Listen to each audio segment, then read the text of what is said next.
Alright, so buckle up because today we're looking at a brand new upcoming indie arcade racing game called Racer Overdrive, developed by IntActive. It describes itself as a top tier racing event where you rise from rookie to legend, uncover conspiracies, and battle an evil AI, all while drifting around the world, chasing criminals, and even doing Hollywood style stunts. Now, on paper, as I've read it, that sounds awesome. This game should be wild. It should be this over-the-top story-driven racer that mixes Forza Horizon vibes, Need for Speed drifting, Burnout style takedowns, and a sprinkle of Fast and Furious nonsense. But, right from the intro, you can immediately tell that something's a bit off.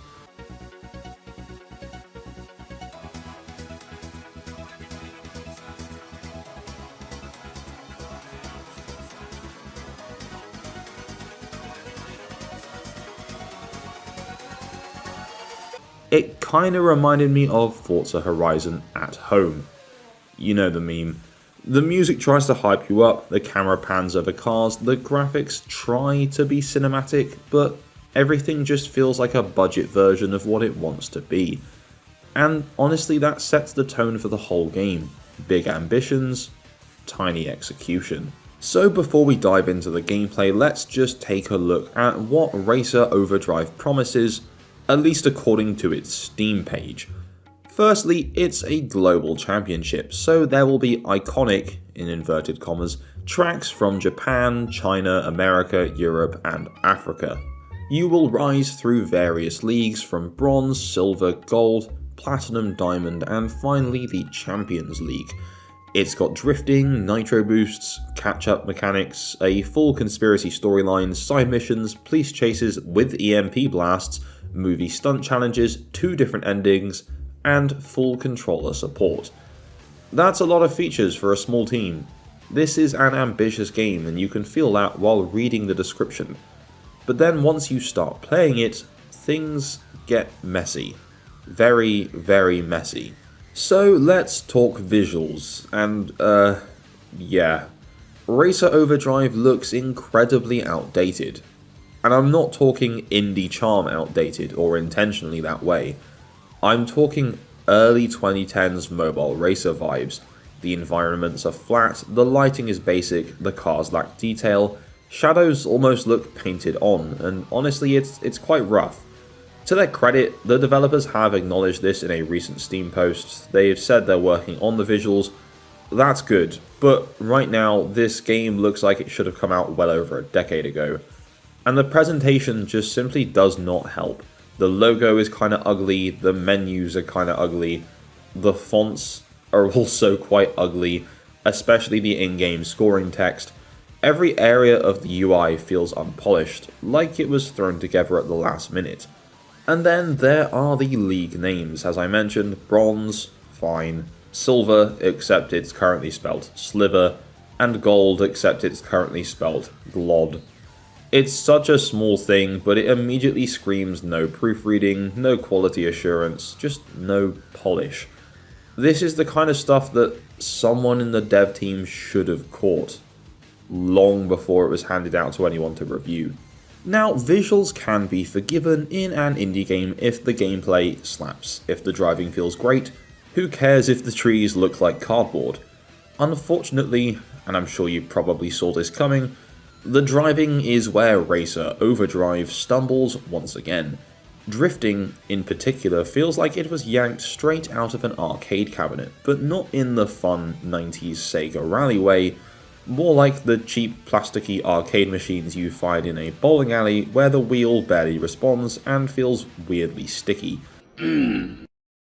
It's floaty, it's unpredictable, and it never feels satisfying. Cars don't feel grounded, they feel kinda like hovercrafts. Steering is oversensitive, braking feels inconsistent, and the drifting system is so exaggerated that corners feel more like suggestions. And then there's the catch-up system. If you fall behind, the game pumps you full of extra nitro supplements, like some kind of back alley racing steroid. It's an interesting idea, Mario Kart bullet bill kind of energy, but the balancing just feels a little off. And speaking of nitro, Racer Overdrive has a surprising number of modes. You get regular races, head-to-head duel races, eliminator rounds, and this thing called Dogfight that resembles Road Rage from Burnout. Now in Burnout, Road Rage is all about slamming cars into walls and using skill to line up takedowns. In Racer Overdrive, however, if you have more boost than someone else and tap them, boom, they explode. It's like your nitro has collision magic, and I've never ever seen that in a racing game before. It's simultaneously hilarious and incredibly overpowered. Like, if you're in front of someone and you have more boost and you start boosting, just brake a little bit and they'll hit the back of you and just explode. It's completely ridiculous. And then each league has 5 events. Bronze, Sliver, Glod, Platinum, you know. The structure is fine, simple progression, nothing fancy, but again the execution just drags everything down.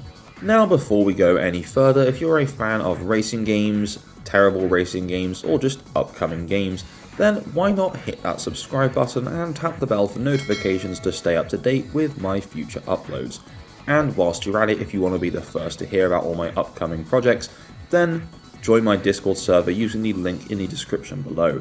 We also just yap a lot about cool retro games, so why not come and join in? Anyway, that's enough selling the channel to you, let's get back to Racer Overdrive. Now, to try and keep things interesting, the game does add side missions, and honestly these are the best part of the game. I mean, they are still poorly executed, but at least they're a bit different. You've got drifting challenges in Japan, police chases where you use EMP blasts to stop criminals, and then movie stunts where you perform ridiculous jumps and explosions. The ideas are great, the problem, the game isn't polished enough to support them. Drifting missions suffer from the sloppy drift physics, police chases suffer from the weird AI behaviour and stiff handling, and movie stunts look more like tech demos than Hollywood blockbusters. Especially those, they kind of just like they threw a bunch of assets in and went, yeah, this looks cool, look at all these missiles or this dragon. Also, the locations are all over the place. For England, you have Carlisle and the Cotswolds, and then the next thing you know, you're in Sudan. It feels very random, like they spun a globe and said there, that's the next level. I mean, it's cool to see some random places represented in the game, but you can't even tell that's the location you're driving in. I mean, Sudan looked like Mars. So let's talk about the story, because yes, this racing game somehow has a full narrative campaign with conspiracies and evil scientists. You are climbing through the championship leagues while uncovering a plot involving a rogue AI and corrupt organizations. It should be cool, it could have been cheesy fun, but then we hit the biggest immersion killer. All the voice acting is AI generated. Have you started collecting data yet? Yes, sir. The data collection process has been ongoing since the first game. We need massive amounts of data. And not the kind of AI that sounds like a Hollywood actor. No, although that still wouldn't be good. We're talking budget text-to-speech energy. Every character sounds like they're reading off a teleprompter from inside a can. There's no emotion, no performance, no personality. It makes every cutscene feel like a parody and makes them unintentionally funny. And ironically, because the plot involves AI, the whole thing feels accidentally meta, but not in a clever way. This brings us to the biggest problem with Racer Overdrive. The game, to me, feels like it was made badly, on purpose, but I genuinely don't think it was. It feels like the team had a massive vision, global tracks, conspiracy story, drift culture, police chases, stunts, yada yada, but they didn't have the manpower, time, or experience to execute that vision. Not a single part of the game feels remotely complete. Graphics feel old, menus feel unpolished, driving just feels weird, the story is disconnected, the voice acting feels AI generated, because it is, side missions lack refinement, and the league names have typos. It's like a prototype for a much cooler game, like a very early alpha build. And that's the real tragedy. You can see the potential and the vision. To be fair, and I do want to be fair here, there are positives. The ambition is impressive, especially for a small team. There are 2 endings, there is a lot of mission variety, the idea of the nitro catch-up mechanic is interesting, the devs are active and say they're working on improving visuals amongst other things. There's a charm here, It's just buried very deep, where you can see the game they wanted this to be. Basically, if they refine the physics, overhaul the UI, scrap the AI voices, polish the environments, fix the typos, I'm going to run out of breath here before I finish this list.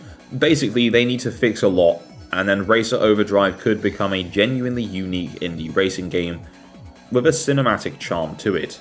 So here's my verdict. Racer Overdrive is an ambitious indie racer that tries to do everything, but struggles to do any of it particularly well.